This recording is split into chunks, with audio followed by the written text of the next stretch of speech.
And the Son's incarnation is such a beautiful mystery because Christ poured himself out and by actually adding more to himself. This was not a holy subtraction, it was a holy addition. Jesus became nothing by actually becoming more. He added to himself humanity. He never could or would subtract from his deity. Some of us have even learned it this way, that Jesus laid aside his divinity while on earth, or he put away attributes like his omnipresence or his omniscience, or he let go of his omnipotence.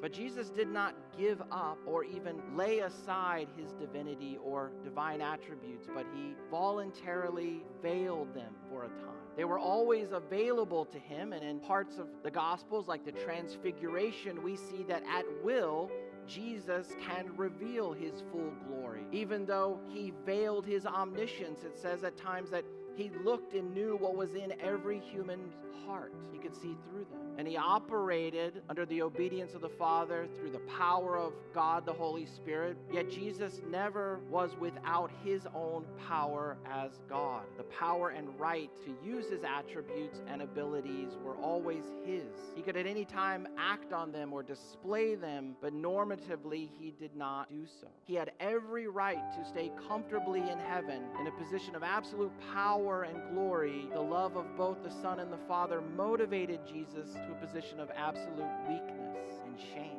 for your sake and for my sake, for the sake of undeserving, sinful mankind. Though he was rich, though he had everything in holiness and glory, yet for your sake he became poor, so that you, by his power, might become rich in his holiness through the blessing of his salvation.